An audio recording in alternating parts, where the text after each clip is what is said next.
ਹਰੀ ਮੰਦਿਰ ਛਾਵਾ ਤੇਰੇ,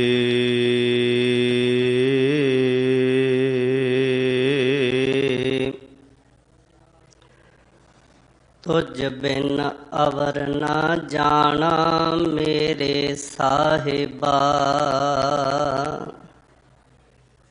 ਗੁਣ ਗਾਵਾਂ ਨਿਤ ਤੇਰੇ,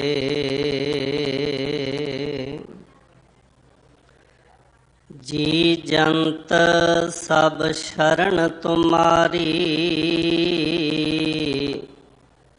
ਸਰਬ ਚਿੰਤ ਤੁਧ ਪਾਸੇ।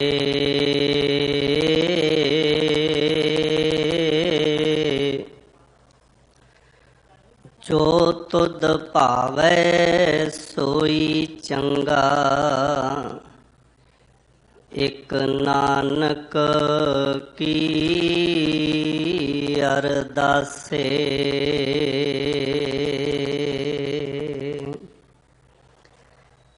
ਪਰਮ ਸਨਮਾਨਯੋਗ ਜੁਗੋ ਜੁਗ ਅਟਲ, ਚਵਰ ਛਤਰ ਤਖਤ ਦੇ ਮਾਲਕ, ਰੂਹਾਨੀਅਤ ਦੇ ਮੁਜੱਸਮੇ ਨਾਮ ਕੇ ਜਹਾਜ਼, ਗਿਆਨ ਕੇ ਸਾਗਰ ਕੁੱਲ ਮਖਲੂਕਾਤ ਨੂੰ ਪ੍ਰੇਮ ਦੇ ਕਲਾਵੇ ਵਿੱਚ ਲੈ ਕੇ ਗਿਆਨ ਬਖਸ਼ਿਸ਼ ਕਰਨ ਵਾਲੇ ਦਸਾਂ ਪਾਤਸ਼ਾਹੀਆਂ ਦੀ ਜੋਤ ਸ਼ਬਦ ਸਤਿਗੁਰੂ। ਧੰਨ ਧੰਨ ਸ੍ਰੀ ਗੁਰੂ ਗ੍ਰੰਥ ਸਾਹਿਬ ਜੀ ਮਹਾਰਾਜ ਜੀ ਦੀ ਪਾਵਨ ਬਾਰਗਾਹ ਇਲਾਹੀ ਵਿੱਚ ਅੰਮ੍ਰਿਤ ਵੇਲੇ ਦੇ ਦੀਵਾਨਾ ਸਮੇਂ ਗੁਰਦੁਆਰਾ ਸ਼ੀਸ਼ਗੰਜ ਸਾਹਿਬ ਵਿਖੇ ਨਤਮਸਤਕ ਹੋ ਰਹੀ ਸਾਧ ਸੰਗਤ ਜੀ, ਕਰੋ ਰਸਨਾ ਪਵਿੱਤਰ, ਕਹੋ ਵਾਹਿਗੁਰੂ ਜੀ ਕਾ ਖਾਲਸਾ ਵਾਹਿਗੁਰੂ ਜੀ ਕੀ ਫਤਿਹ। ਸਤਿਗੁਰੂ ਪਾਤਸ਼ਾਹ ਜੀ ਦੀ ਅਪਾਰ ਮਿਹਰਾਮਤ ਹੋਈ ਹੈ। ਧੰਨ ਧੰਨ ਸ੍ਰੀ ਗੁਰੂ ਗ੍ਰੰਥ ਸਾਹਿਬ ਜੀ ਮਹਾਰਾਜ ਜੀ ਦੇ ਸੰਗਤਾਂ ਅੰਮ੍ਰਿਤ ਵੇਲੇ ਤੋਂ ਦਰਸ਼ਨ ਦੀਦਾਰੇ ਕਰ ਰਹੀਆਂ ਹਨ। ਤੁਰਕੀ ਬਾਣੀ ਦੇ ਜਾਪ, ਨਿਤਨੇਮ ਸਾਹਿਬ ਜੀ ਦੇ ਪਾਠ, ਪਾਵਨ ਸੁਖਮਣੀ ਸਾਹਿਬ ਜੀ ਦੇ ਪਾਠ, ਆਸਾ ਕੀ ਵਾਰ ਦਾ ਸ਼ਬਦ ਕੀਰਤਨ ਰੋਜ਼ਾਨਾ ਦੇ ਨੇਮ ਮੁਤਾਬਕ ਸਰਵਣ ਕੀਤਾ ਹੈ। ਦੂਰੋਂ ਨੇੜਿਓਂ ਚੱਲ ਕਰਕੇ ਸੰਗਤਾਂ ਦੇਸ਼ ਵਿਦੇਸ਼ ਦੇ ਵਿੱਚੋਂ ਪਹੁੰਚ ਕਰਕੇ ਨਤਮਸਤਕ ਹੋ ਕੇ ਆਪਣੀ ਹਾਜ਼ਰੀ ਲਵਾ ਰਹੇ ਹਨ। ਧੰਨ ਧੰਨ ਸ੍ਰੀ ਗੁਰੂ ਤੇਗ ਬਹਾਦਰ ਸਾਹਿਬ ਮਹਾਰਾਜ ਜੀ ਦੇ ਇਸ ਪਾਵਨ ਅਸਥਾਨ 'ਤੇ ਜਿੱਥੇ ਗੁਰੂ ਸਾਹਿਬਾਨ ਦੀ ਪਾਵਨ ਸ਼ਹੀਦੀ ਹੋਈ ਹੈ, ਇਸ ਪਾਵਨ ਅਸਥਾਨ 'ਤੇ ਪਹੁੰਚ ਕਰਕੇ ਆਪਾਂ ਇਸ ਦਰ ਦੀ ਧੂੜ ਨੂੰ ਆਪਣੇ ਮਸਤਕ 'ਤੇ ਲਾ ਰਹੇ ਹਾਂ। ਧੰਨ ਧੰਨ ਸ੍ਰੀ ਗੁਰੂ ਗ੍ਰੰਥ ਸਾਹਿਬ ਜੀ ਮਹਾਰਾਜ ਜੀ ਦੀ ਪਾਵਨ ਬਾਣੀ, ਤੁਰਕੀ ਬਾਣੀ ਦੀ ਚੱਲ ਰਹੀ ਲੜੀਵਾਰ ਕਥਾ ਦੇ ਵਿੱਚੋਂ ਜੋ ਪ੍ਰਕਰਨ ਚੱਲ ਰਿਹਾ ਹੈ, ਪਾਵਨ ਸ਼ਬਦ ਆਪ ਜੀ ਨੇ ਬਹੁਤ ਹੀ ਸਤਿਕਾਰਯੋਗ ਸਿੰਘ ਸਾਹਿਬ ਜੀ ਹੁਣਾਂ ਪਾਸੋਂ ਸਰਵਣ ਕੀਤਾ ਹੈ। ਧੰਨ ਧੰਨ ਸ੍ਰੀ ਗੁਰੂ ਗ੍ਰੰਥ ਸਾਹਿਬ ਜੀ ਮਹਾਰਾਜ ਜੀ ਦੀ ਪਾਵਨ ਬਾਣੀ ਦਾ ਇਹ ਸ਼ਬਦ ਗੌੜੀ ਰਾਗ ਦੇ ਵਿੱਚ ਅੰਕਿਤ ਹੈ ਔਰ ਬਹੁਤ ਹੀ ਸਤਿਕਾਰਯੋਗ ਭਗਤ ਸਹਿਬਾਨ ਭਗਤ ਰਵਿਦਾਸ ਜੀ ਦੇ ਪਾਵਨ ਮੁਖਾਰ ਬਿੰਦ ਤੋਂ ਉਚਾਰਨ ਕੀਤਾ ਹੋਇਆ ਹੈ। ਬੈਰਾਗਣ ਗੌੜੀ ਦੀ ਇਹ ਕਿਸਮ ਹੈ। ਜਿਸ ਤਰ੍ਹਾਂ ਗੌੜੀ ਗੁਆਰੇਰੀ ਹੈ, ਗੌੜੀ ਬੈਰਾਗਣ ਹੈ। ਇਹ ਬੈਰਾਗਣ ਗੌੜੀ ਰਾਗ ਦੀ ਇੱਕ ਕਿਸਮ ਹੈ। ਇਸ ਸ਼ਬਦ ਦੇ 8 ਪਦੇ ਹਨ ਜੋ ਆਪ ਜੀ ਨੇ 4 ਪਦ ਦੀ ਵਿਆਖਿਆ ਕੱਲ ਸਰਵਣ ਕੀਤੀ ਸੀ ਸਤਿਕਾਰਯੋਗ ਵਿਦਵਾਨਾਂ ਪਾਸੋਂ, ਔਰ ਜੋ ਅੱਜ ਦੇ 4 ਇਸ ਸ਼ਬਦ ਦੇ ਜੋ ਬੰਦ ਹਨ, ਜਿਹੜੇ ਪਦ ਹਨ, ਇਹਨਾਂ ਨੂੰ ਆਪਾਂ ਵਿਚਾਰਨਾ ਹੈ। ਚੱਲ ਰਹੇ ਪ੍ਰਕਰਣ ਦੇ ਵਿੱਚ ਭਗਤ ਰਵਿਦਾਸ ਜੀ ਸੰਪੂਰਨ ਮਨੁੱਖਤਾ ਵਾਸਤੇ ਜੋ ਸਾਂਝਾ ਉਪਦੇਸ਼ ਹੈ ਪਾਵਨ ਗੁਰਬਾਣੀ ਦਾ, ਧੰਨ ਧੰਨ ਸ੍ਰੀ ਗੁਰੂ ਗ੍ਰੰਥ ਸਾਹਿਬ ਜੀ ਮਹਾਰਾਜ ਜੀ ਦਾ, ਇਹ ਕੁੱਲ ਮਖਲੂਕਾਤ ਵਾਸਤੇ ਹੈ। ਖੱਤਰੀ ਬ੍ਰਾਹਮਣ ਸ਼ੂਦ ਵੈਸ਼ ਉਪਦੇਸ਼ 4 ਵਰਨਾ ਕੋ ਸਾਂਝਾ, ਕਿਸੇ ਇੱਕ ਵਾਸਤੇ ਨਹੀਂ। ਧੰਨ ਸਤਿਗੁਰੂ ਸ੍ਰੀ ਗੁਰੂ ਗ੍ਰੰਥ ਸਾਹਿਬ ਮਹਾਰਾਜ ਜੀ ਦੀ ਜੋ ਬਾਣੀ ਹੈ ਨਾ, ਆਪਾਂ ਸਾਰੇ ਗੁਰੂ ਦਰਬਾਰ ਦੇ ਵਿੱਚ ਜੁੜ ਬੈਠੇ ਹਾਂ। ਸਤਿਗੁਰੂ ਤੇਗ ਬਹਾਦਰ ਸਾਹਿਬ ਮਹਾਰਾਜ ਜੀ ਦੇ ਪਾਵਨ ਚਰਨ ਇਸ ਸਥਾਨ ਤੇ ਪਏ।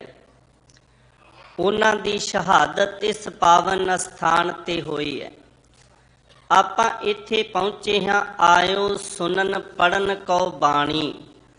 ਇੱਥੇ ਬਹਿ ਕੇ ਸੰਗਤਾਂ ਜਾਪ ਜਪਦੀਆਂ ਨੇ। ਜਪਜੀ ਸਾਹਿਬ ਜੀ ਦੇ ਪਾਠ, ਨਿਤਨੇਮ ਦੇ ਪਾਠ, ਸੁਖਮਣੀ ਸਾਹਿਬ ਜੀ ਦੇ ਪਾਠ ਹੁੰਦੇ ਨੇ। ਸਤਨਾਮ ਵਾਹਿਗੁਰੂ ਦਾ ਜਾਪ ਹੁੰਦਾ ਹੈ। ਸਤਿਗੁਰੂ ਪਾਤਸ਼ਾਹ ਕਹਿੰਦੇ, ਆਇਓ ਸੁਣਨ ਪੜਨ ਕੋ ਬਾਣੀ, ਨਾਮ ਵਿਸਾਰ ਲੱਗੈ ਅਣ ਲਾਲਚ, ਬਿਰਥਾ ਜਨਮ ਪ੍ਰਾਣੀ। ਕਿ ਜੇ ਅਸੀਂ ਪਰਮਾਤਮਾ ਦੇ ਨਾਮ ਨੂੰ ਛੱਡ ਕੇ ਹੋਰਨਾਂ ਲਾਲਚਾਂ ਦੇ ਵਿੱਚ ਲੱਗਦੇ ਹਾਂ ਤੇ ਸਾਡਾ ਜਿਹੜਾ ਜਨਮ ਹੈ ਵਿਅਰਥ ਚਲਾ ਜਾਏਗਾ। ਇਹ ਬਾਣੀ ਜੋ ਹੈ, ਇਸ ਨੂੰ ਬਹੁਤ ਘੱਟ ਵਿਚਾਰ ਕਰਦੇ ਹਨ। ਪੜ੍ਹਦੇ ਬਹੁਤ ਨੇ, ਸੁਣਦੇ ਬਹੁਤ ਨੇ, ਲੇਕਿਨ ਜੋ ਵਿਚਾਰ ਹੈ ਬਹੁਤ ਘੱਟ ਹੁੰਦੀ ਹੈ। ਪਰ ਜਿਹੜਾ ਗੁਰਬਾਣੀ ਦੀ ਵਿਚਾਰ ਕਰਦਾ ਹੈ, ਵਿਚਾਰ ਦੇ ਨਾਲ ਜੁੜ ਜਾਂਦਾ ਹੈ, ਤੇ ਸਤਿਗੁਰੂ ਪਾਤਸ਼ਾਹ ਜੀ ਕਹਿੰਦੇ ਨੇ ਉਹ ਕੋਈ ਵਿਰਲਾ ਹੈ। ਬਾਣੀ ਬਿਰਲੋ ਵਿਚਾਰ ਸੀ। ਤੇ ਕੌਣ ਵਿਚਾਰਦਾ ਹੈ? ਜੇ ਕੋ ਗੁਰਮੁਖ ਹੋਏ। ਜਿਹੜਾ ਗੁਰਮੁਖ ਹੈ, ਗੁਰੂ ਵੱਲ ਨੂੰ ਮੁੱਖ ਕਰਕੇ ਚੱਲਣ ਵਾਲਾ, ਬਾਣੀ ਦੀ ਵਿਚਾਰ ਉਹ ਕਰਦਾ ਹੈ। ਤੇ ਬਾਣੀ ਵਿਚਾਰਨ ਵਾਲੇ ਵਿਰਲੇ ਹਨ, ਬਹੁਤ ਵਿਰਲੇ। ਬਾਣੀ ਬਿਰਲੋ ਵਿਚਾਰ ਸੀ। ਜੇ ਕੋ ਗੁਰਮੁਖ ਹੋਏ, ਤੇ ਪਾਤਸ਼ਾਹ ਕਹਿੰਦੇ ਭਲਾ ਜੇ ਕੋਈ ਵਿਚਾਰ ਕਰ ਲਵੇ, ਵਿਚਾਰ ਕਰ ਲਵੇ ਤੇ ਉਹਨੂੰ ਮਿਲੇਗਾ ਕਿ ਇਹ ਬਾਣੀ ਮਹਾਂਪੁਰਖ ਕੀ ਨਿਜ ਘਰ ਵਾਸਾ ਹੋਏ। ਇਹ ਬਾਣੀ ਮਹਾਂਪੁਰਖ ਕੀ, ਉਸ ਅਕਾਲ ਪੁਰਖ ਵਾਹਿਗੁਰੂ ਪਰਮਾਤਮਾ ਵੱਲੋਂ ਇਹ ਬਾਣੀ ਸ੍ਰੀ ਗੁਰੂ ਨਾਨਕ ਦੇਵ ਮਹਾਰਾਜ ਜੀ ਦੀ ਪਾਵਨ ਰਸਨਾ ਤੋਂ ਉਚਾਰਨ ਕੀਤੀ ਹੋਈ। ਵਿਦਵਾਨਾਂ ਨੇ ਅੰਕਿਤ ਕੀਤਾ ਹੈ, ਇਹ ਜਪ ਕਰਤੇ ਪੁਰਖ ਕਾ ਸੱਚ ਨਾਨਕ ਕੀਆ ਵਖਾਨ, ਜਗਤ ਉਦਾਹਰਨ ਕਾਰਣੇ ਧੁਰੋਂ ਹੋਵਾ ਫੁਰਮਾਨ, ਅੰਮ੍ਰਿਤ ਵੇਲਾ ਸੱਚ ਨਾਉ ਜਪ ਪੜ੍ਹੀਐ ਕਰ ਇਸ਼ਨਾਨ, ਹਿਤ ਚਿੱਤ ਜੋ ਜਪ ਪੜ੍ਹੈ ਸੋ ਦਰਗਹਿ ਪਾਵੈ ਮਾਣ। ਉਹਨੂੰ ਮਿਲਦਾ ਹੈ, ਦਰਗਾਹ ਦੇ ਵਿੱਚ ਵੀ ਮਾਣ ਪ੍ਰਾਪਤ ਹੁੰਦਾ ਹੈ। ਤੋ ਬਾਣੀ ਦੀ ਵਿਚਾਰ ਆਪ ਜੀ ਨੇ ਕੱਲ ਸਰਵਣ ਕੀਤੀ ਸੀ। ਬਾਹਰ ਉਦਕ ਪਖਾਰੀਐ ਘਟ ਭੀਤਰ ਬਬਿਧ ਵਿਕਾਰ, ਸੁਧ ਕਵਨ ਪਰ ਹੋਏ ਬੋ ਸੁਚ ਕੁੰਚਰ ਵਿਦ ਵਿਵਹਾਰ। ਕਿ ਜੇ ਬਾਹਰ ਦੇ ਇਸ਼ਨਾਨ, ਇੱਥੇ ਭਗਤ ਰਵਿਦਾਸ ਜੀ ਉਹਨਾਂ ਲੋਕਾਂ ਦੀ ਗੱਲ ਕਰਦੇ ਨੇ ਜਿਨ੍ਹਾਂ ਨੇ ਮਨ ਨੂੰ ਵਸ ਵਿੱਚ ਕਰਨ ਵਾਸਤੇ ਤਰ੍ਹਾਂ ਤਰ੍ਹਾਂ ਦੇ ਕਰਮ ਸ਼ੁਰੂ ਕੀਤੇ ਸੀ, ਜਿਨ੍ਹਾਂ ਵਿੱਚ ਦਾਨ ਕਰਨੇ, ਤੀਰਥ ਤੇ ਇਸ਼ਨਾਨ ਕਰਨੇ, ਹੋਮ ਜਗ ਕਰਨੇ, ਹਵਨ ਜਗ ਜਿਹਨੂੰ ਕਹਿੰਦੇ ਆ, ਇਹ ਸਾਰਾ ਕੁਝ ਕਰਨ ਦੇ ਬਾਵਜੂਦ ਵੀ ਜੇ ਮਨ ਵਸ ਵਿੱਚ ਨਾ ਆਵੇ ਤੇ ਭਗਤ ਰਵਿਦਾਸ ਜੀ ਕਹਿੰਦੇ ਮੈਂ ਤੇ ਬੜਾ ਹੈਰਾਨ ਆ, ਕਹਿੰਦੇ ਮੈਂ ਉਦਾਸ ਹਾਂ ਇਹਨਾਂ ਕਰਮ ਕਾਂਡਾਂ ਨੂੰ ਵੇਖ ਵੇਖ ਕੇ ਕਿ ਦੁਨੀਆ ਦੇ ਲੋਕ ਇਹ ਕਰਦੇ ਨੇ। ਹੁਣ ਧਿਆਨ ਦੇਣਾ, ਜੇ ਆਪਾਂ ਉਹਨਾਂ ਕਰਮ ਕਾਂਡਾਂ ਨੂੰ ਕਰਕੇ ਵੀ ਸਾਡਾ ਮਨ ਸੰਤੁਸ਼ਟ ਨਹੀਂ, ਮਨ ਖੁਸ਼ ਨਹੀਂ, ਤੇ ਸਤਿਗੁਰੂ ਪਾਤਸ਼ਾਹ ਕਹਿੰਦੇ ਮਨ ਸਮਝਾਵਨ ਕਾਰਣੇ ਕਛੁਅਕ ਪੜ੍ਹੀਐ ਗਿਆਨ, ਵੀ ਮਨ ਨੂੰ ਸਮਝਾਉਣ ਵਾਸਤੇ ਹੀ ਗਿਆਨ ਪੜ੍ਹਿਆ ਜਾਂਦਾ ਹੈ। ਤੇ ਭਗਤ ਜਨਾਂ ਨੇ ਬਿਆਨ ਕੀਤਾ ਹੈ, ਗਿਆਨੇ ਕਾਰਨ ਕਰਮ ਅਭਿਆਸ, ਗਿਆਨ ਭਇਆ ਤੋ ਕਰਮੈ ਨਾਸ। ਤੇ ਇਹਨਾਂ ਕਰਮ ਕਾਂਡਾਂ ਦੇ ਵਿੱਚ ਕੀ ਸੀ? ਅਸ ਦਾਨ, ਗਜ ਦਾਨ, ਸਿਹਜਾ ਨਾਰੀ, ਭੂਮ ਦਾਨ, ਐਸੋ ਦਾਨ ਨਿਤ ਨਿਤਾ ਕੀਜੈ। ਇਹ ਦਾਨ ਨੇ, ਘੋੜੇ ਦਾਨ ਕਰ ਦੇਣੇ, ਸੇਜਾ ਸਮੇਤ ਇਸਤਰੀਆਂ ਦਾਨ ਕਰ ਦੇਣੀਆਂ। ਅੱਜ ਵੀ ਕਈਆਂ ਥਾਵਾਂ ਤੇ ਦਾਸੀ ਪ੍ਰਥਾ ਹੈ, ਲੜਕੀਆਂ ਦਾਨ ਕਰ ਦਿੱਤੀਆਂ ਜਾਂਦੀਆਂ ਨੇ, ਇਸਤਰੀਆਂ ਦਾਨ ਕਰ ਦਿੱਤੀਆਂ ਜਾਂਦੀਆਂ ਨੇ, ਭੂਮੀ ਜ਼ਮੀਨ ਦਾਨ ਕਰ ਦਿੱਤੀ ਜਾਂਦੀ ਹੈ। ਆਪ ਨਿਰਮਾਇਲ, ਆਪਣੇ ਆਪ ਨੂੰ ਨਿਰਮਲ ਕਰਨ ਵਾਸਤੇ ਅੰਤਰ ਨਿਰਮਾਇਲ, ਭਾਵ ਕਿ ਆਪਣੇ ਆਪ ਨੂੰ ਤੀਰਥਾਂ ਤੇ ਲਿਜਾ ਕਰਕੇ ਇਸ਼ਨਾਨ ਕਰਕੇ ਆਪਣੇ ਆਪ ਨੂੰ ਨਿਰਮਲ ਕਰਨਾ। ਤੇ ਅੱਗੇ ਕਹਿੰਦੇ ਆਪ ਬਰਾਬਰ ਕੰਚਨ ਦੀਜੇ, RAM ਨਾਮ ਸਰ ਤਉ ਨ ਪੂਜੇ। ਆਪਣੇ ਬਰਾਬਰ ਕੋਈ ਕੰਚਨ ਸੋਨਾ ਵੀ ਦਾਨ ਕਰ ਦਵੇ, ਪਰ ਪਰਮਾਤਮਾ ਦੇ ਨਾਮ ਦੀ ਬਰਾਬਰਤਾ ਕੋਈ ਨਹੀਂ ਕਰ ਸਕਦਾ। ਤੀਰਥਾਂ ਦੀ ਗੱਲ ਚੱਲਦੀ ਹੈ। ਸਤਿਗੁਰੂ ਪਾਤਸ਼ਾਹ ਜੀ ਦੇ ਪਾਵਨ ਬਚਨ ਆਪ ਸਰਵਣ ਕਰ ਰਹੇ ਸੋ ਤੀਰਥ ਨਹਾਵਣ ਵਾਸਤੇ ਆਪਾਂ ਜਾਂਦੇ ਹਾਂ। ਤੇ ਪੁਜਾਰੀ ਸ਼੍ਰੇਣੀ ਨੇ ਇਹ ਪ੍ਰਚਲਿਤ ਕੀਤਾ ਕਿ ਤੀਰਥਾਂ ਦੇ ਇਸ਼ਨਾਨ ਦੇ ਨਾਲ ਸਾਡਾ ਮਨ ਜਿਹੜਾ ਹੈ ਨਾ ਉਹ ਵਸ ਵਿੱਚ ਆ ਜਾਵੇਗਾ। ਤੀਰਥ ਤੇ ਇਸ਼ਨਾਨ ਕੀਤਿਆਂ ਸਾਨੂੰ ਬਹੁਤ ਕੁਝ ਮਿਲ ਜਾਵੇਗਾ। ਪਰ ਸਤਿਗੁਰੂ ਪਾਤਸ਼ਾਹ ਜੀ ਦੀ ਪਾਵਨ ਬਾਣੀ ਕਹਿੰਦੀ ਨਹਾਵਣ ਚੱਲੇ ਤੀਰਥੀ, ਮਨ ਖੋਟੇ ਤਨ ਚੋਰ, ਇੱਕ ਭਾਉ ਲੱਥੀ ਨਾਤਿਆਂ, ਦੋਏ ਭਾ ਚੜ੍ਹੀ ਸਹੂਰ। ਕਿ ਤੀਰਥ ਤੇ ਇਸ਼ਨਾਨ ਕਰਨ ਗਏ ਸਤਿਗੁਰੂ ਪਾਤਸ਼ਾਹ ਜੀ, ਅਸੀਂ ਤੇ ਪਾਪ ਲਾਉਣ ਵਾਸਤੇ ਗਏ ਸਾਂ ਵੀ ਇੱਕ ਚੁੱਭਾ ਮਾਰਿਆ। ਆ ਕੋਈ ਤੀਰਥ ਤੇ ਇਸ਼ਨਾਨ ਕਰਨ ਜਾਂਦਾ ਤੇ ਆਪਾਂ ਕਹਿੰਦੇ ਮੇਰੇ ਵੰਡੇ ਦੀ ਵੀ ਇੱਕ ਚੁੱਭੀ ਲਾ ਆਉਣੀ, ਮੇਰੇ ਵੰਡੇ ਦੀ ਵੀ ਇੱਕ ਟੁੱਭੀ ਮਾਰ ਲੈਣੀ। ਪਰ ਸਤਿਗੁਰੂ ਪਾਤਸ਼ਾਹ ਜੀ ਕਹਿੰਦੇ ਨੇ ਇੱਕ ਭਾਰ ਲਾਉਣ ਵਾਸਤੇ ਅਸੀਂ ਤੀਰਥ ਇਸ਼ਨਾਨ ਤੇ ਗਏ, ਤੀਰਥ ਇਸ਼ਨਾਨ ਕੀਤਾ। ਪਰ ਹੋਇਆ ਕਿ ਉਸ ਸਥਾਨ ਤੇ ਇਸ਼ਨਾਨ ਕੀਤਿਆਂ ਸਾਡੇ ਪਾਪ ਲੱਥ ਗਏ। ਮਨ ਦੇ ਵਿੱਚ ਆਇਆ ਧੰਨ ਸਤਿਗੁਰੂ ਪਾਤਸ਼ਾਹ ਦੇ ਪਾਵਨ ਬਚਨ ਆਪਾਂ ਪੜ੍ਹਦੇ ਹਾਂ, ਪਾਪ ਕਰੇ ਪੰਚਾਂ ਕੇ ਬਸ ਰੇ। ਪਾਪ ਕਰਦਾ ਮਨੁੱਖ ਪੰਜਾਂ ਵਿਸ਼ੇ ਵਿਕਾਰਾਂ ਦੇ ਅੰਦਰ ਰਹਿ ਕੇ, ਉਹਨਾਂ ਦੇ ਵਸ ਵਿੱਚ ਰਹਿ ਕੇ। ਤੇ ਕਹਿੰਦਾ ਕੀ ਹੈ? ਤੀਰਥ ਨਹਾਏ ਕਹੇ ਸਭ ਉਤਰੇ। ਵੀ ਤੀਰਥ ਤੇ ਨਹਾ ਕੇ ਕਹਿੰਦਾ ਸਾਰੇ ਉਤਰ ਗਏ ਨੇ, ਵੀ ਹੁਣ ਮੁਆਫ ਕਰ ਦਿੱਤਾ ਪਾਤਸ਼ਾਹ ਨੇ। ਮੱਸਿਆ ਅਮਾਵਸ ਦਾ ਇਸ਼ਨਾਨ ਹੋ ਗਿਆ, ਪੂਰਨਮਾਸ਼ੀ ਦਾ ਇਸ਼ਨਾਨ ਹੋ ਗਿਆ। ਤੇ ਕਰਦਾ ਕੀ ਹੈ? ਬੌਰ ਕਮਾਵੇਂ ਹੋਏ ਨਿਸੰਕ। ਤੀਰਥ ਤੋਂ ਵਾਪਸ ਆ ਕੇ ਫੇਰ ਉਹੀ ਪਾਪ ਜਿਹੜੇ ਨੇ ਪੰਜਾਂ ਵਿਸ਼ੇ ਵਿਕਾਰਾਂ ਦੇ ਅਧੀਨ ਹੋ ਕੇ ਫੇਰ ਕਰਦਾ ਹੈ, ਫੇਰ ਕਰਦਾ। ਕਹਿੰਦੇ ਕੋਈ ਨਹੀਂ, 5 ਮੱਸਿਆ ਫਿਰ ਅਗਲੀਆਂ ਹੋਰ ਨਹਾ ਲਵਾਂਗੇ। ਸਤਿਗੁਰੂ ਪਾਤਸ਼ਾਹ ਕਹਿੰਦੇ ਨੇ ਬੌਰ ਕਮਾਵੇਂ ਹੋਏ ਨਿਸੰਕ, ਜੰਪੁਰ ਬਾਂਧ ਖਰੇ ਕਾਲੰਕ। ਕਾਲੰਕ ਕਹਿੰਦੇ ਕਲੰਕੀ ਕਰਕੇ, ਉਹਨੂੰ ਕਲੰਕੀ ਕਰਕੇ ਦਾਗੀ ਕਰਕੇ ਜੰਪੁਰੀ ਦੇ ਵਿੱਚ ਲਿਜਾਇਆ ਜਾਂਦਾ ਜਿਹੜਾ ਇਸ ਤਰ੍ਹਾਂ ਕਰਦਾ ਹੈ। ਸਤਿਗੁਰੂ ਪਾਤਸ਼ਾਹ ਜੀ ਦਾ ਇੱਕ ਸਿਧਾਂਤ ਹੈ, ਧਿਆਨ ਦੇਣਾ, ਜੇ ਖੰਡਨ ਕੀਤਾ ਹੈ ਤੇ ਮੰਡਨ ਵੀ ਕੀਤਾ ਹੈ।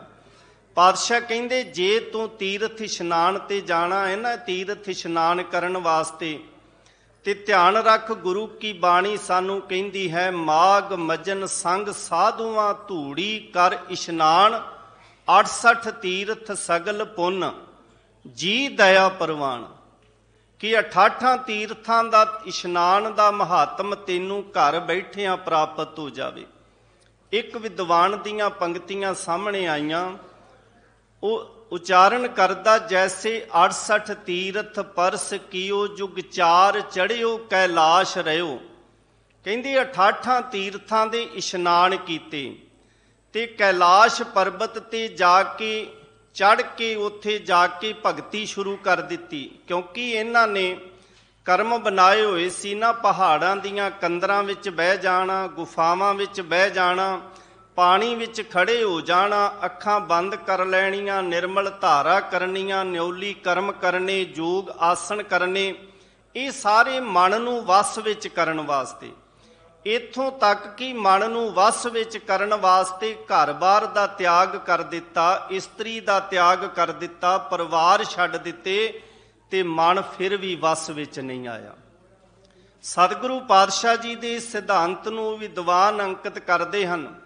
ਕਹਿੰਦੇ 68 ਤੀਰਥਾਂ ਤੇ ਜਾ ਕੇ ਕੋਈ ਇਸ਼ਨਾਨ ਕਰੇ, 68 ਤੀਰਥ ਪਰਸ ਕੀਓ ਜੁਗ ਚਾਰ ਚੜਿਓ ਕੈਲਾਸ਼ ਰਹਿਓ। ਕੈਲਾਸ਼ ਪਰਬਤ ਤੇ ਜਾ ਕੇ 4 ਯੁੱਗ ਕੋਈ ਭਗਤੀ ਕਰਦਾ ਰਵੇ।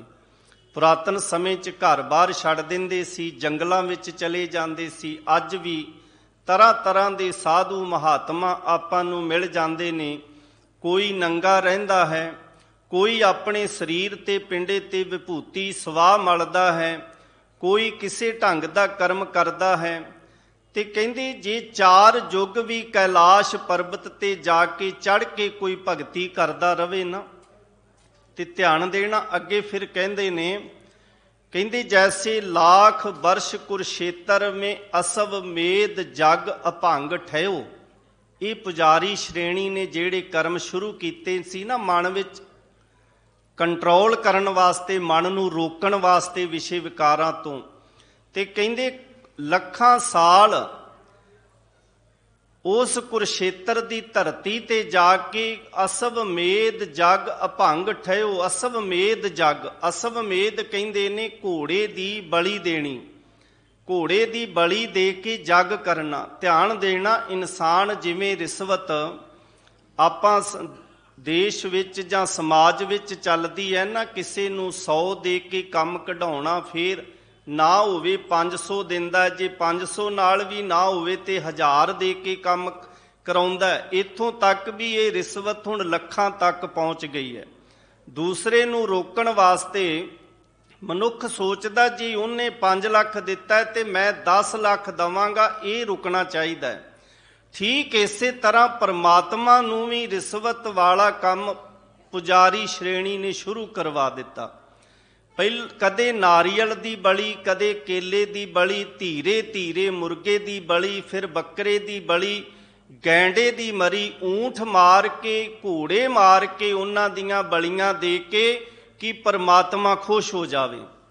ਤੇ ਧਿਆਨ ਦੇਣਾ, ਜਦੋਂ ਇੱਥੇ ਹੀ ਬਸ ਨਹੀਂ ਹੋਈ ਨਾ, ਤੇ ਮਨੁੱਖ ਨੇ ਮਨੁੱਖ ਦੀ ਬਲੀ ਦੇਣੀ ਸ਼ੁਰੂ ਕਰ ਦਿੱਤੀ ਵੀ ਮੈਂ ਹੁਣ ਤੇਰੇ ਤੋਂ ਹੋਰ ਵੱਡੀ ਬਲੀ ਪਰਮਾਤਮਾ ਨੂੰ ਖੁਸ਼ ਕਰਨ ਵਾਸਤੇ ਦੇਵਾਂਗਾ। ਇੱਕ ਪਾਵਨ ਸਾਖੀ ਆਪ ਜੀ ਦੇ ਸਮਕਸ਼ ਪੇਸ਼ ਕਰਾਂਗਾ, ਇਸ ਦੇ ਨਾਲ ਰਲਦੀ ਮਿਲਦੀ। ਉੱਤਰਾਖੰਡ ਦੀ ਪਾਵਨ ਧਰਤੀ ਤੇ ਇੱਕ ਸਥਾਨ ਹੈ ਬਾਗੇਸ਼ਵਰ, ਜਿਹਦੀ ਜਦੋਂ ਆਪਾਂ ਐਕਸਪਲੇਨ ਕਰਦੇ ਉਸ ਸਥਾਨ ਨੂੰ, ਬਾਗੇਸ਼ਵਰ ਦਾ, ਉੱਥੇ ਕਿ ਬਾਗਨਾਥ ਦਾ ਮੰਦਰ ਹੈ। ਉਸ ਬਾਗਨਾਥ ਦੇ ਮੰਦਰ ਨੂੰ ਉਹ ਬਾਗ ਭਾਵ ਕੀ ਸ਼ਕਤੀ ਦਾ ਪ੍ਰਤੀਕ ਮੰਨਦੇ ਨੇ। ਤੇ ਕਹਿੰਦੇ ਉਸ ਸਥਾਨ ਤੇ ਜਿਹੜਾ ਰਾਜਾ ਸੀ ਨਾ, ਉਸ ਰਾਜੇ ਦਾ ਨਾਂ ਸੀ ਰਾਜਾ ਧਿਰਾਜ ਰਾਜ ਬਹਾਦਰ। 2 ਨਦੀਆਂ ਉੱਥੇ ਆ ਕੇ ਜੁੜਦੀਆਂ ਨੇ। ਉਸ ਸੰਗਮ ਤੇ ਉਹ ਬਾਗਨਾਥ ਦਾ ਮੰਦਰ ਹੈ। ਉਸ ਸਥਾਨ ਦੇ ਪੁਜਾਰੀ ਨੇ ਪ੍ਰਚਲਿਤ ਕੀਤਾ ਵੀ ਜਿਹਦੀ ਮਨੋਕਾਮਨਾ ਸੰਪੂਰਨ ਨਹੀਂ ਹੁੰਦੀ ਉਹ ਇਸ ਸਥਾਨ ਤੇ ਬਲੀ ਦਵੇ।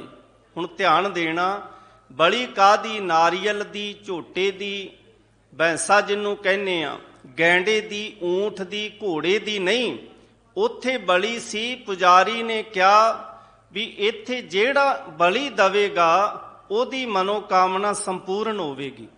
ਉੱਥੋਂ ਦਾ ਰਾਜਾ ਧਿਰਾਜ ਰਾਜ ਬਹਾਦਰ, ਉਸ ਰਾਜੇ ਦੇ ਘਰ ਪੁੱਤਰ ਨਹੀਂ। ਧਿਆਨ ਦੇਣਾ, ਪੁੱਤਰ ਨਹੀਂ ਹੈ। ਤੇ ਉਸ ਰਾਜੇ ਨੇ ਜਦੋਂ ਪੁਜਾਰੀ ਨੂੰ ਪੁੱਛਿਆ ਬਾਗਨਾਥ ਦੇ ਮੰਦਿਰ ਵਿੱਚ ਜਾ ਕੇ ਕਿ ਪੁੱਤਰ ਕਿਵੇਂ ਪ੍ਰਾਪਤ ਹੋਵੇਗਾ, ਤੇ ਉਹ ਪੁਜਾਰੀ ਕਹਿਣ ਲੱਗਾ ਵੀ ਤੁਸੀਂ ਨਰ ਬਲੀ ਦਿਓ, ਨਰ, ਕਿ ਮਨੁੱਖ ਦੀ ਬਲੀ ਦਿੱਤੀ ਜਾਵੇ। ਇੱਕ ਬੱਚੇ ਨੂੰ ਲਿਆਂਦਾ ਰਾਜਾ ਸੀ, ਹੁਣ ਕਿਸੇ ਵੀ ਬੱਚੇ ਨੂੰ ਪਕੜ ਕੇ ਲੈ ਆਂਦਾ, ਰਾਜੇ ਦਾ ਹੁਕਮ ਸੀ ਵੀ ਰਾਜੇ ਦੀ ਖਾਤਰ ਰਾਜੇ ਦੇ ਘਰ ਪੁੱਤਰ ਪੈਦਾ ਹੋਵੇ, ਇੱਕ ਇਨਸਾਨ ਦੀ ਬਲੀ ਦਿੱਤੀ ਜਾਣੀ ਹੈ। ਉਸ ਬੱਚੇ ਨੂੰ ਤਿਆਰ ਕਰਕੇ ਨਵਾ ਕੇ ਧੁਆ ਕੇ ਜਦੋਂ ਮੰਦਿਰ ਦੇ ਵਿੱਚ ਲਿਆਂਦਾ ਗਿਆ ਵੀ ਇਸ ਦੀ ਬਲੀ ਦੇਣੀ ਹੈ, ਸਤਿਗੁਰੂ ਜਗਤ ਤਾਰਕ ਧੰਨ ਧੰਨ ਸ੍ਰੀ ਗੁਰੂ ਨਾਨਕ ਦੇਵ ਮਹਾਰਾਜ ਜੀ ਉੱਥੇ ਪਹੁੰਚ ਗਏ। ਜਦੋਂ ਐਨ ਉਸ ਬੱਚੇ ਨੂੰ ਬਲੀ ਦੇਣ ਵਾਸਤੇ, ਕੱਟਣ ਵਾਸਤੇ ਤਿਆਰੀ ਕੀਤੀ ਤੇ ਸਤਿਗੁਰੂ ਪਾਤਸ਼ਾਹ ਨੇ ਉਸ ਪੁਜਾਰੀ ਦੀ ਬਾਹ ਫੜ ਲਈ, ਕਹਿਣ ਲੱਗੇ ਰੁਕ, ਠਹਿਰ, ਕੀ ਕਰਨ ਲੱਗਾ ਹੈ? ਕਹਿੰਦੇ ਇਸ ਬੱਚੇ ਦੀ ਬਲੀ ਦੇਣੀ ਹੈ। ਤੁਸੀਂ ਕੌਣ ਹੋ ਰੋਕਣ ਵਾਲੇ? ਇਹ ਰਾਜੇ ਵਾਸਤੇ। ਕਹਿੰਦੇ ਬਲੀ ਕਿਉਂ ਦੇਣੀ? ਸਤਿਗੁਰੂ ਪਾਤਸ਼ਾਹ ਪੁੱਛਦੇ। ਕਹਿੰਦੇ ਬਲੀ ਇਸ ਕਰਕੇ ਦੇਣੀ ਹੈ ਕਿ ਰਾਜੇ ਦੇ ਘਰ ਪੁੱਤਰ ਨਹੀਂ ਹੈ ਤੇ ਇਸ ਬੱਚੇ ਦੀ ਬਲੀ ਦੇਣੀ ਹੈ, ਜੱਗ ਸੰਪੂਰਨ ਹੋਵੇਗਾ, ਉਸ ਤੋਂ ਬਾਅਦ ਰਾਜੇ ਦੇ ਘਰ ਪੁੱਤਰ ਹੋਵੇਗਾ। ਤੇ ਸਤਿਗੁਰੂ ਪਾਤਸ਼ਾਹ ਕਹਿਣ ਲੱਗੇ ਪੁਜਾਰੀ ਜੀ ਇਹ ਦੱਸੋ, ਤੁਸੀਂ ਦਾਅਵਾ ਕਰਦੇ ਹੋ, ਤੁਸੀਂ ਲਿਖ ਕੇ ਦੇ ਸਕਦੇ ਹੋ ਕਿ ਇਸ ਬੱਚੇ ਦੀ ਬਲੀ ਦਿੱਤਿਆਂ ਉਸ ਤੋਂ ਬਾਅਦ ਰਾਜੇ ਨੂੰ ਪੁੱਤਰ ਮਿਲ ਜਾਵੇਗਾ? ਇਹ ਤੁਸੀਂ ਪੱਕਾ ਕਰਦੇ ਹੋ? ਤੇ ਪੁਜਾਰੀ ਚੁੱਪ ਹੋ ਗਿਆ। ਸਤਿਗੁਰੂ ਪਾਤਸ਼ਾਹ ਕਹਿਣ ਲੱਗੇ ਆਪਣੇ ਬੱਚੇ ਦੀ ਪ੍ਰਾਪਤੀ ਵਾਸਤੇ ਕਿ ਸਾਨੂੰ ਬੱਚਾ ਮਿਲ ਜਾਵੇ, ਅਸੀਂ ਦੂਸਰੇ ਦੇ ਬੱਚੇ ਦੀ ਬਲੀ ਦੇ ਰਹੇ ਹਾਂ। ਅੱਜ ਵੀ ਆਪ ਦੇਖਦੇ ਹੋ, ਅਖਬਾਰਾਂ ਵਿੱਚ, ਨਿਊਜ਼ ਵਿੱਚ ਆਪ ਸੁਣਦੇ ਹੋ ਨਾ, ਬੱਚੇ ਚੁੱਕ ਲੈ ਜਾਂਦੇ ਨੇ, ਕਿਸੇ ਦਾ ਕੰਨ ਵੱਢ ਦਿੱਤਾ ਜਾਂਦਾ, ਕਿਸੇ ਦੀ ਉਂਗਲੀ ਵੱਢ ਕੇ ਬਲੀ, ਕਿਸੇ ਤਾਂਤਰਿਕ ਤਰ੍ਹਾਂ ਤਰ੍ਹਾਂ ਦੇ ਜੰਤਰ ਮੰਤਰ ਤੰਤਰ ਕਰਦੇ ਨੇ ਕਿ ਕਿਸੇ ਦਾ ਬੱਚਾ। ਹੁਣ ਸਾਧ ਸੰਗਤ ਜੀ, ਇਹ ਗੁਰੂ ਪਾਤਸ਼ਾਹ ਜੀ ਦਾ ਦਰ ਹੈ, ਕਿਸੇ ਦਾ ਬੱਚਾ ਮਾਰ ਕੇ ਸਾਨੂੰ ਬੱਚਾ ਪ੍ਰਾਪਤ ਹੋ ਜਾਏਗਾ? ਸਤਿਗੁਰੂ ਨਾਨਕ ਦੇਵ ਮਹਾਰਾਜ ਜੀ ਕਹਿਣ ਲੱਗੇ ਪੁਜਾਰੀ ਜੀ ਜਰਾ ਦਾਅਵੇ ਨਾਲ ਲਿਖ ਕੇ ਦੇ ਸਕਦੇ ਹੋ, ਪੱਕਾ ਕਰ ਸਕਦੇ ਹੋ ਵੀ ਰਾਜੇ ਨੂੰ ਬੱਚਾ ਮਿਲ ਜਾਏਗਾ? ਹੁਣ ਪੁਜਾਰੀ ਨੇ ਨੀਵੀਂ ਪਾ ਲਈ। ਸਤਿਗੁਰੂ ਪਾਤਸ਼ਾਹ ਨੇ ਉਸ ਰਾਜੇ ਨੂੰ ਪੁੱਛਿਆ, ਰਾਜਾ ਜੀ, ਰਾਜੇ ਦਾ ਕੰਮ ਹੈ ਨਿਆਂ ਕਰਨਾ, ਪ੍ਰਜਾ ਦੇ ਹੱਕ ਦਿਵਾਉਣੇ, ਪ੍ਰਜਾ ਨੂੰ ਇਨਸਾਫ ਦੇਣਾ, ਤੇ ਤੁਸੀਂ ਆਪਣੇ ਲਾਲਚ ਦੀ ਖਾਤਰ ਆਪਣੇ ਪੁੱਤਰ ਦੀ ਪ੍ਰਾਪਤੀ ਵਾਸਤੇ ਤੁਸੀਂ ਦੂਜੇ ਦਾ ਪੁੱਤਰ ਲਿਆ ਕੇ ਉਸ ਦੀ ਬਲੀ ਦੇ ਰਹੇ ਹੋ। ਰਾਜਾ ਕਹਿੰਦਾ ਮੇਰੇ ਘਰ ਪੁੱਤਰ ਨਹੀਂ, ਇਸ ਕਰਕੇ ਪੁਜਾਰੀ ਨੇ ਕਿਹਾ।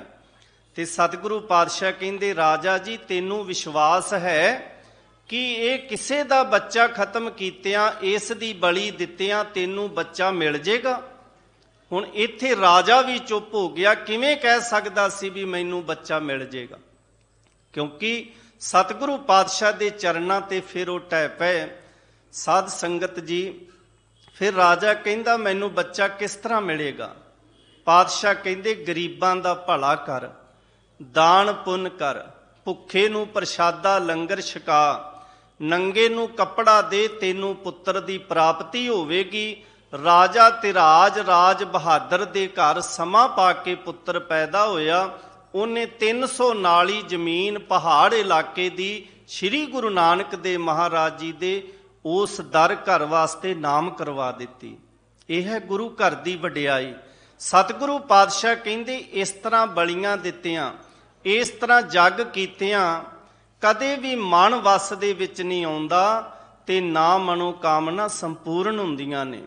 ਕਹਿੰਦੇ ਲੱਖਾਂ ਸਾਲ ਕੁਰਸ਼ੇਤਰ ਦੀ ਧਰਤੀ ਤੇ ਜਾ ਕੇ ਜੇ ਕੋਈ ਕਵੇ ਮੈਂ ਅਸਵਮੇਧ ਜੱਗ ਘੋੜੇ ਨੂੰ ਮਾਰ ਕੇ ਤੇ ਬਲੀ ਦੇ ਕੇ ਜੱਗ ਕਰਨੇ ਨੇ, ਅਭੰਗ ਠਹਿਓ ਭਾਵ ਕਿ ਉਹ ਜੱਗ ਜਿਹੜਾ ਖੰਡਿਤ ਨਾ ਹੋਵੇ, ਇੰਨੇ ਜੱਗ ਕਰ ਲੈ ਜਾਣ। ਜੈਸੇ 68 ਤੀਰਥ ਪਰਸ ਕੀਓ, ਜੁਗ 4 ਚੜਿਓ ਕੈਲਾਸ਼ ਰਹਿਓ, ਜੈਸੇ लाख वर्ष कुरुक्षेत्र में असवमेध जग अभंग ठहयो। ते अगे लिखिया जैसे कोट बरख तापे उर्दमुखी, कहते करोड़ां साल उर्दमुखी पुट्ठे लटक के भगती कोई करे, ਉਰਦਮੁਖੀ, ਸਿਰ ਨੀਵੇਂ ਪਾਸੇ ਕਰਕੇ, ਪੁੱਠਾ ਲਟਕ ਕੇ ਵੀ ਕੋਈ ਭਗਤੀ ਕਰੇ ਕਰੋੜਾਂ ਸਾਲ। ਤੇ ਅੱਗੇ ਹੈ ਬੈਸੰਤਰ ਮੇ ਤਨ ਦਾਹੇ ਦਿਓ, ਅੱਗ ਲਾ ਕੇ ਕਈ ਵਾਰ 4 ਚੁਫੇਰੇ ਅੱਗ ਬਾਲ ਕੇ ਕਈ ਸਾਧੂ ਖੜੇ ਹੋ ਜਾਂਦੇ।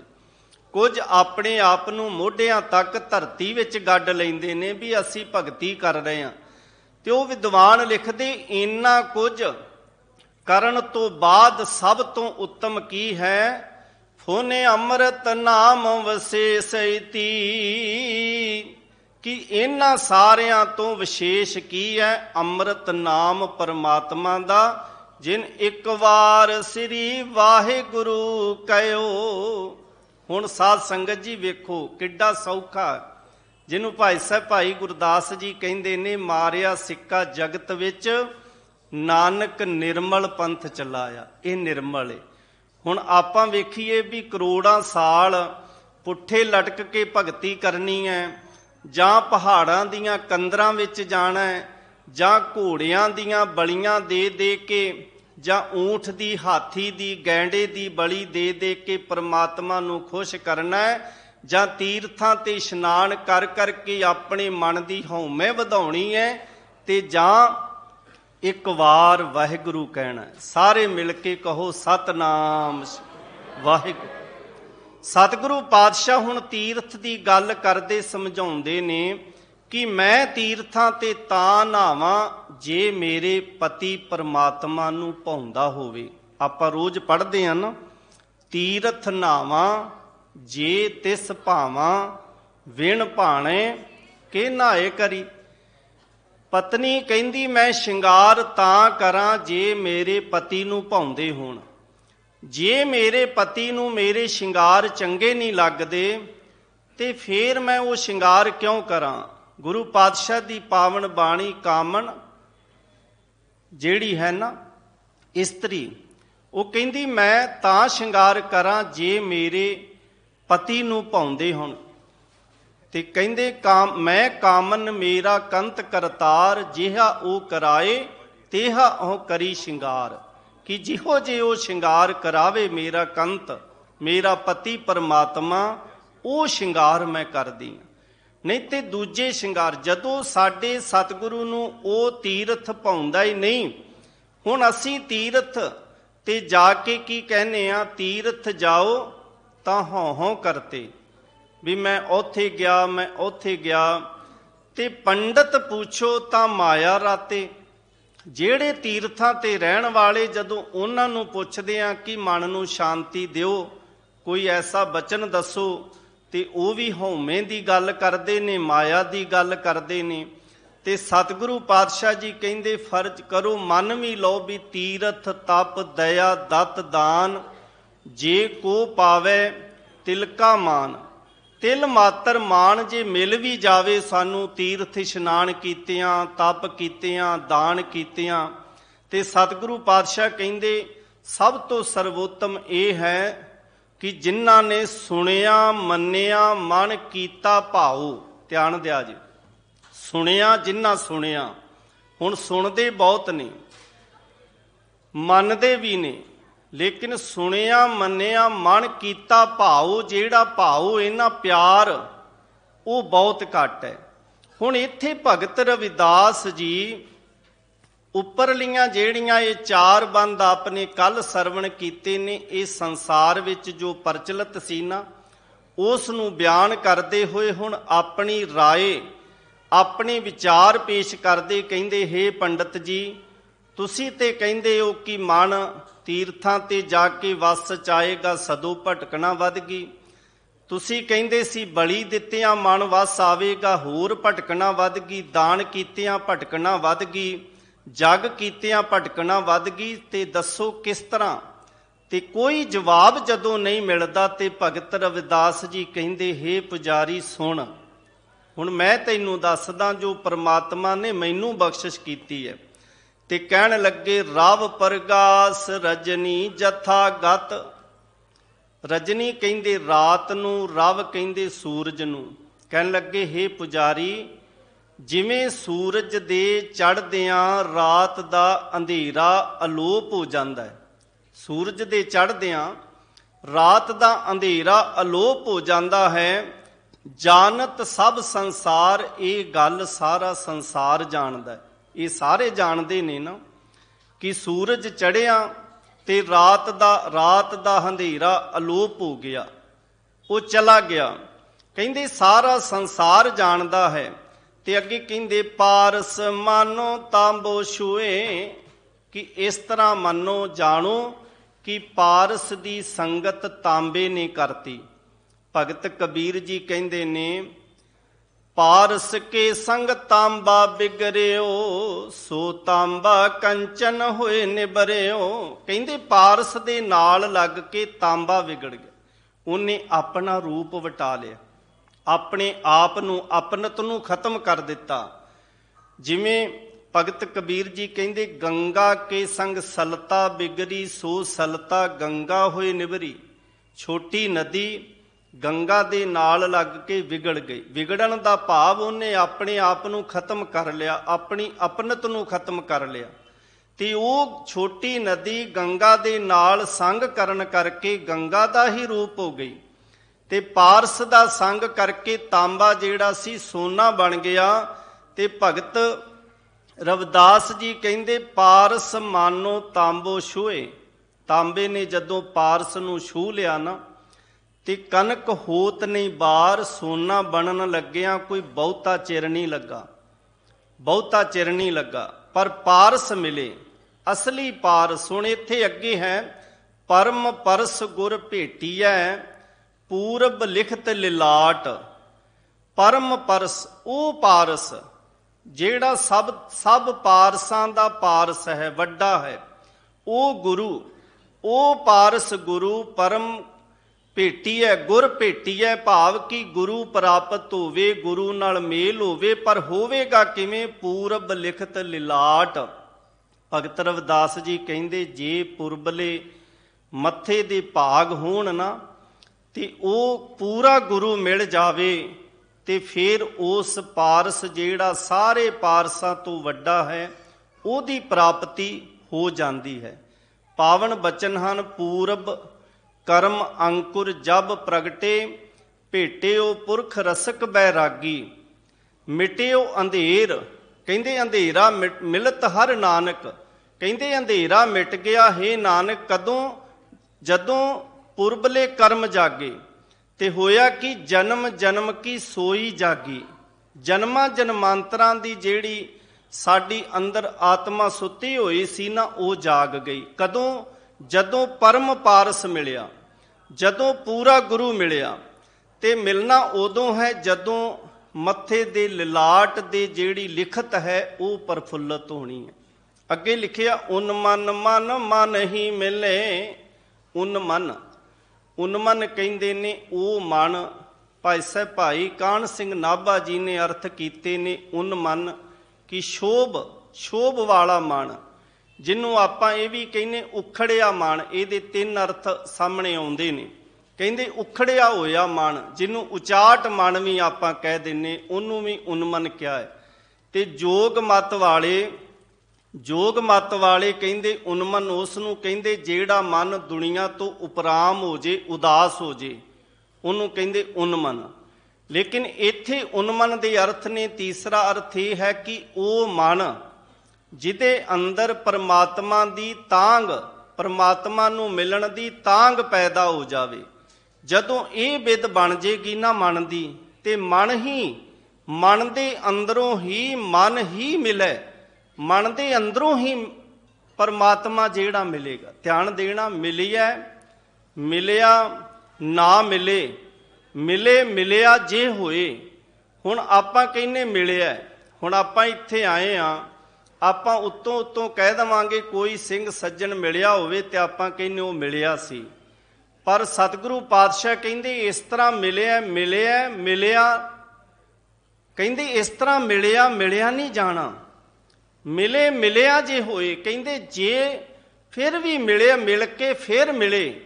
ਪਰ ਕਹਿੰਦੇ ਅੰਤਰ ਆਤਮੇ ਜੋ ਮਿਲਿਆ ਕਹੀਐ ਸੋਏ। ਅੰਤਰ ਆਤਮੇ ਆਪਾਂ ਕਹਿੰਨੇ ਆ ਵੀ ਤੂੰ ਗੱਲ ਉੱਤੋਂ ਕਰਦਾ ਕਿ ਅੰਦਰੋਂ ਕਰਦਾ, ਹਿਰਦੇ ਤੋਂ। ਅੰਦਰੋਂ ਕਰਦਾ ਕਿ ਉਤੋਂ ਉਤੋਂ ਕਰਦਾ ਹੈ।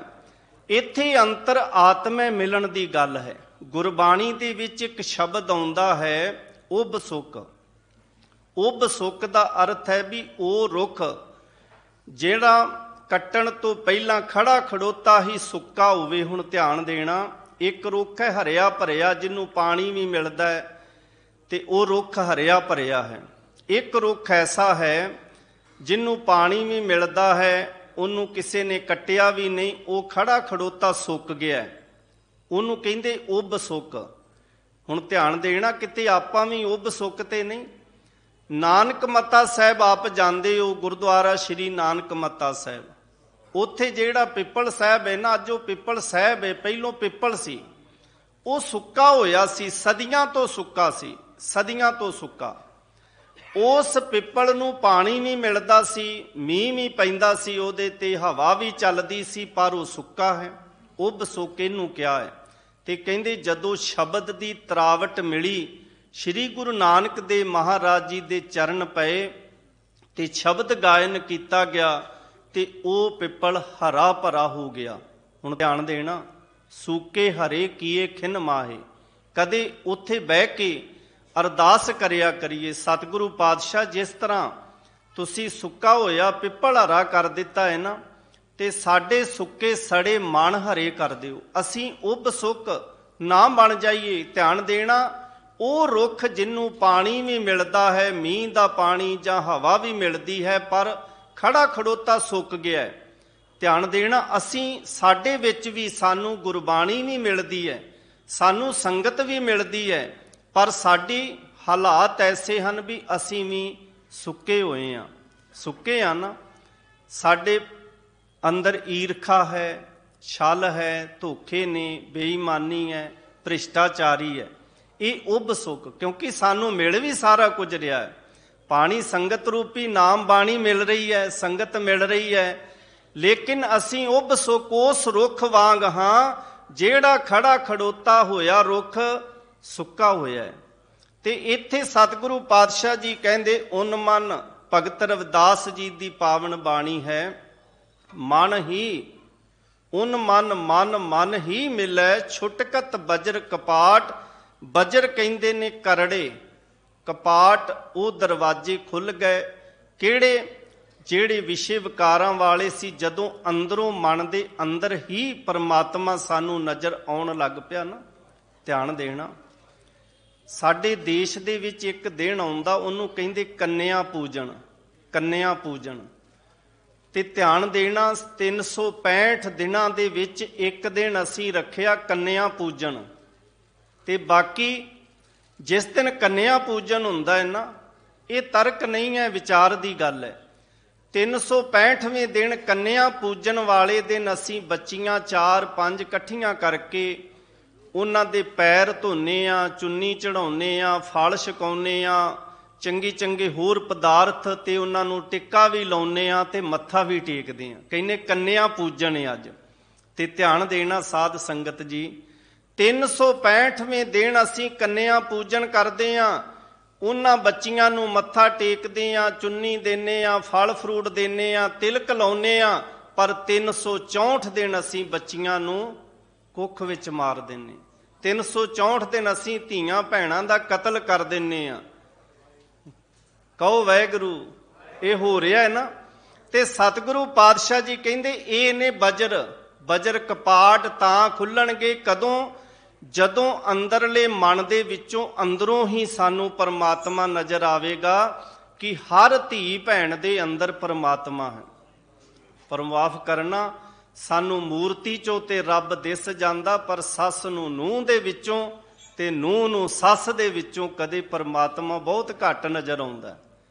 ਧਿਆਨ ਦੇਣਾ, ਸਤਿਗੁਰੂ ਪਾਤਸ਼ਾਹ ਜੀ ਦੇ ਪਾਵਨ ਗੁਰਬਾਣੀ ਜੋ ਹੈ ਭਗਤ ਰਵਿਦਾਸ ਜੀ ਦੇ ਮੁਖਾਰਬਿੰਦ ਤੋਂ ਉਚਾਰਨ ਕੀਤੀ ਹੋਈ, ਭਗਤ ਜੁਗਤ ਮਤ ਸਤ ਕਰੀ।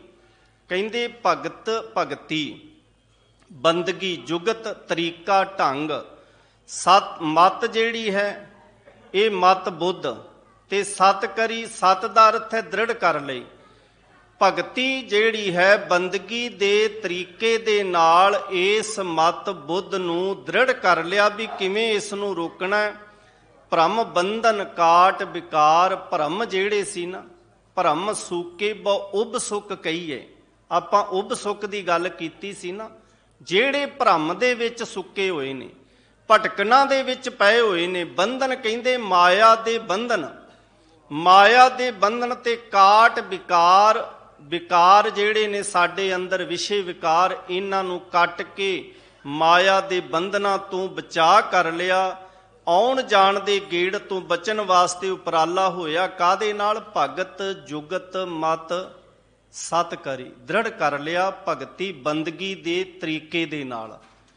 ਤੇ ਅੱਗੇ ਕਹਿੰਦੇ ਸੋਈ ਬਸ ਰਸ ਮਨ ਮਿਲੇ, ਉਹੀ ਮਨੁੱਖ, ਜਿਹੜਾ ਮਨੁੱਖ ਭਗਤੀ ਬੰਦਗੀ ਦੇ ਤਰੀਕੇ ਦੇ ਨਾਲ ਆਪਣੀ ਮਤ ਬੁੱਧ ਨੂੰ ਇਹ ਦ੍ਰਿੜ ਕਰ ਲੈਂਦਾ ਨਾਮ ਬਾਣੀ ਦੇ ਨਾਲ, ਤੇ ਵਿਸ਼ੇ ਵਿਕਾਰਾਂ ਨੂੰ ਭਰਮਾਂ ਨੂੰ ਕੱਟ ਕੇ ਬਾਹਰ ਕੱਢ ਦਿੰਦਾ ਹੈ। ਸੋਈ ਬਸ ਰਸ ਮਨ ਮਿਲੇ, ਉਹ ਮਨੁੱਖ ਵਸ ਕੇ ਰਸ ਕਹਿੰਦੇ ਆਨੰਦ ਨੂੰ ਮਨ ਮਿਲੇ, ਮਨ ਦੇ ਵਿੱਚੋਂ ਉਸ ਨੂੰ ਆਨੰਦ ਦੀ ਪ੍ਰਾਪਤੀ। ਗੁਣ ਨਿਰਗੁਣ ਏਕ ਵਿਚਾਰ, ਉਹ ਪਰਮਾਤਮਾ ਦਾ ਇਹ ਗੁਣ ਦ੍ਰਿੜ ਕਰ ਲੈਂਦਾ, ਉਸ ਦੇ ਗੁਣਾਂ ਦੀ ਵਿਚਾਰ ਕਰਦਾ ਹੈ। ਗੁਣਾਂ ਦੀ ਵਿਚਾਰ ਕਿਸ ਦੀ ਕਰਦਾ ਹੈ? ਜਿਹੜਾ ਨਿਰਗੁਣ ਹੈ। ਉਹ ਰਜੋ ਗੁਣ ਤਮੋ ਗੁਣ ਸਤੋ ਗੁਣ ਤੋਂ ਨਿਰਲੇਪ ਹੈ ਪਰਮਾਤਮਾ, ਇਹਨਾਂ ਤਿੰਨਾਂ ਗੁਣਾਂ ਤੋਂ ਨਿਰਲੇਪ ਹੈ। ਲੇਕਿਨ ਸਰਗੁਣ ਸਰੂਪ ਦੇ ਵਿੱਚ ਉਸ ਦੇ ਦਰਸ਼ਨ ਆਪਾਂ ਸੰਸਾਰ ਵਿੱਚੋਂ ਕਰਦੇ ਹਾਂ।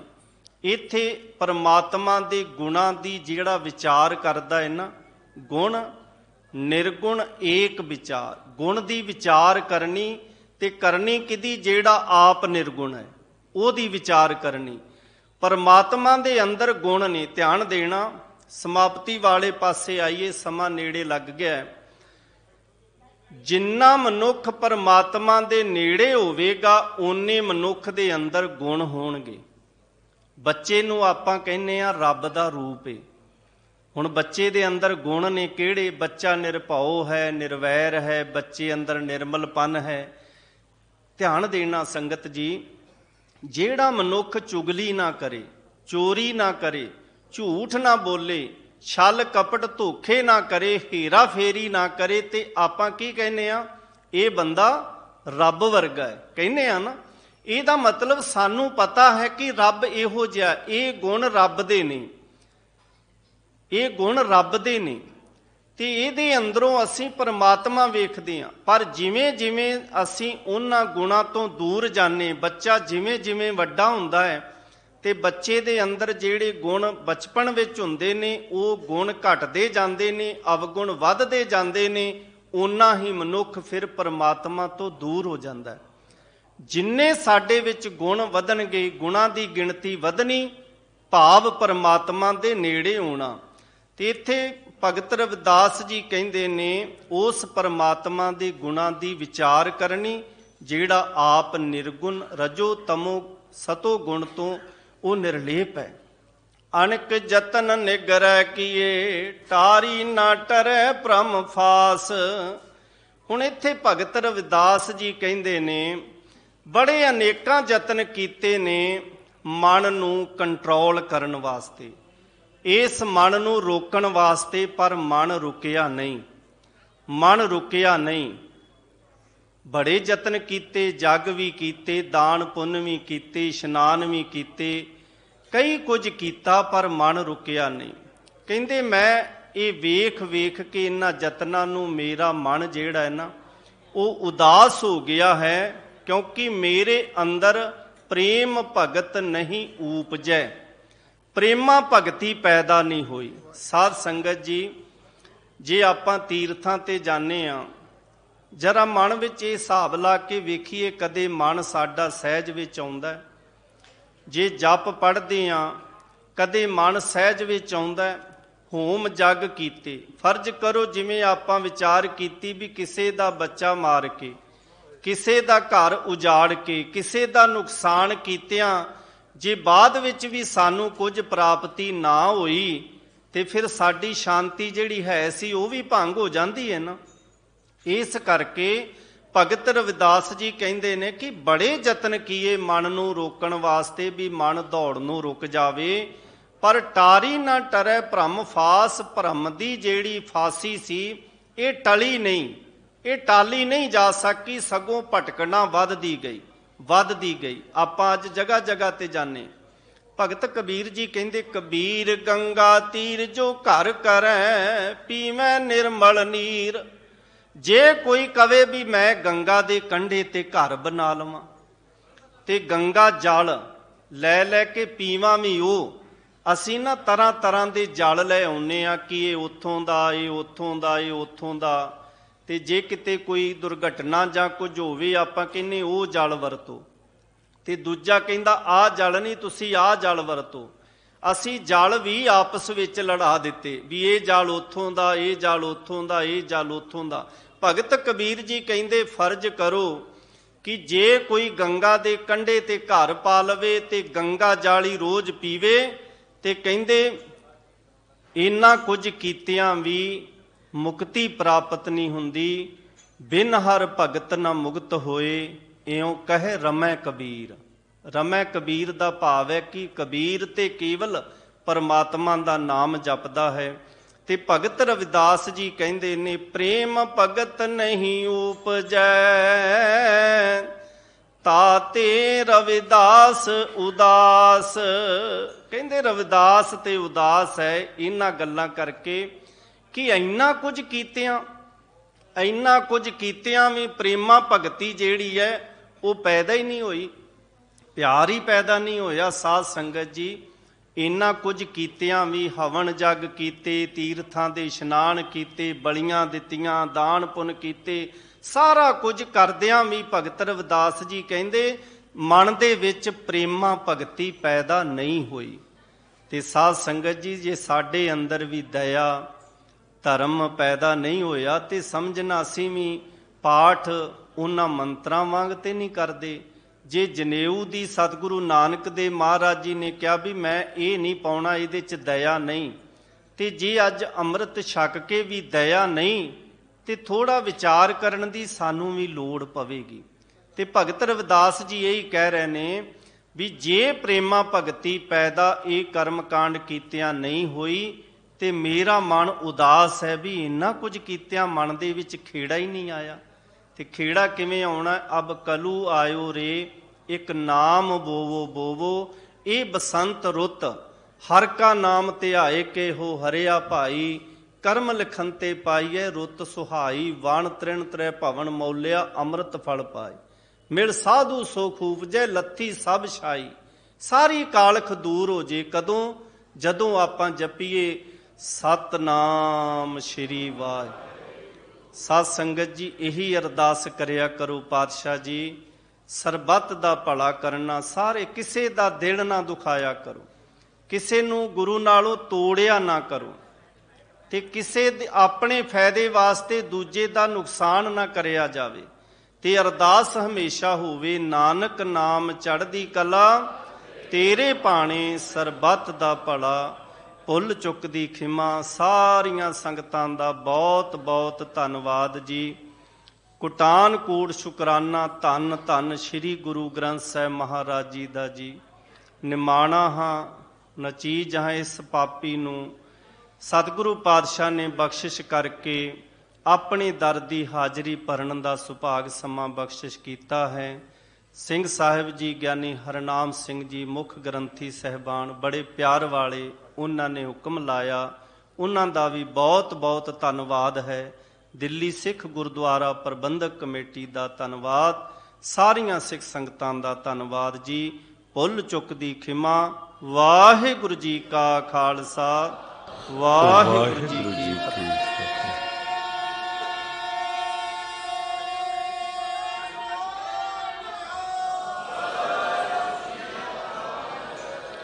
ਵਾਹਿਗੁਰੂ ਜੀ ਕਾ ਖਾਲਸਾ, ਵਾਹਿਗੁਰੂ ਜੀ ਕੀ ਫਤਿਹ। ਮੇਰੇ ਅਜ਼ੀਜ਼ ਅੰਧ ਪ੍ਰਸਿੱਧ ਵਿਦਵਾਨ ਸਤਿਕਾਰਯੋਗ ਭਾਈ ਸੁਖਵਿੰਦਰ ਸਿੰਘ ਜੀ ਐਮ.ਏ. ਨਾਨਕ ਮੱਤਾ ਸਾਹਿਬ ਵਾਲੇ ਇੱਥੇ ਪੁੱਜੇ, ਮੈਂ ਤੁਹਾਨੂੰ ਥੋੜ੍ਹੀ ਬੇਨਤੀ ਕਰਦੇ ਹਾਂ ਬੇਅੰਤ ਸੰਗਤਾਂ ਨੇ ਦਰਸ਼ਨ ਕੀਤੇ ਹੋਣਗੇ ਨਾਨਕ ਮੱਤਾ ਸਾਹਿਬ, ਰੀਠਾ ਸਾਹਿਬ, ਪਰ ਜਿਹੜੇ ਨਹੀਂ ਗਏ ਉਹ ਇੱਕ ਵਾਰੀ ਨਾਨਕ ਮੱਤਾ ਸਾਹਿਬ ਜ਼ਰੂਰ ਜਾਓ। ਇਤਿਹਾਸ ਦਾ ਬਹੁਤ ਵੱਡਾ ਇੱਕ ਸੁਨਹਿਰਾ ਪੰਨਾ ਉੱਥੇ ਜੁੜਿਆ ਹੋਇਆ ਹੈ। ਗੁਰੂ ਨਾਨਕ ਦੇਵ ਸਾਹਿਬ ਸਤਿਗੁਰੂ ਜੀ ਨੇ ਕਿਸ ਤਰ੍ਹਾਂ ਗਿਆਨ ਰਾਹੀਂ ਸਿੱਧਾਂ ਉੱਤੇ ਜਿੱਤ ਪ੍ਰਾਪਤ ਕੀਤੀ, ਜਿਸ ਨੂੰ ਕਦੀ ਗੋਰਖ ਮੱਤਾ ਕਿਹਾ ਜਾਂਦਾ ਸੀ, ਉਹ ਨਾਨਕ ਮੱਤਾ ਸਾਹਿਬ ਬਣਿਆ। ਬੜਾ ਰਮਣੀਕ ਅਸਥਾਨ ਹੈ, ਨਾਨਕਸਰ ਡੈਮ ਹੈ ਉੱਥੇ ਪਾਣੀ ਦਾ। ਉੱਥੇ ਗੁਰੂ ਹਰਗੋਬਿੰਦ ਸਾਹਿਬ ਜੀ ਦੇ ਵੇਲੇ ਅਲਮਸਤ ਜੀ ਉਸ ਅਸਥਾਨ ਨੂੰ ਸੰਭਾਲਦੇ ਸਨ।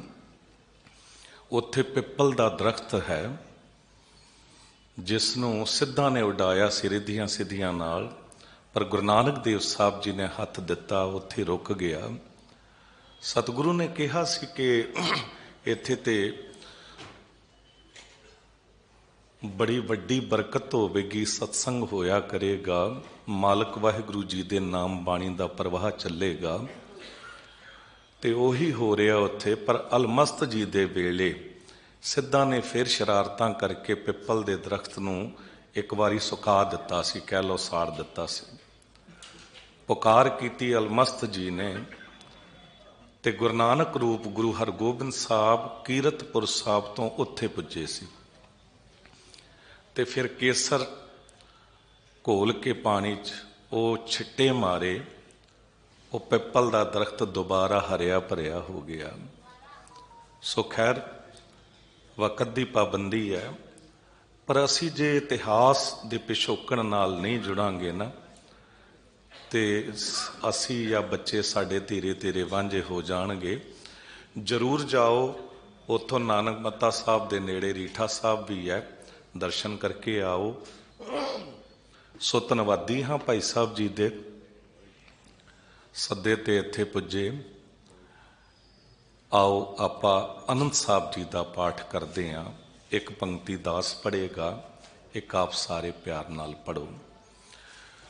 ਰਾਮ ਕਲੀ ਮਹੱਲਾ ਤੀਜਾ, ਆਨੰਦ ਇੱਕ ਓੰਕਾਰ ਸਤਿਗੁਰ ਪ੍ਰਸਾਦ। ਆਨੰਦ ਭਇਆ ਮੇਰੀ ਮਾਏ, ਸਤਿਗੁਰੂ ਮੈਂ ਪਾਇਆ।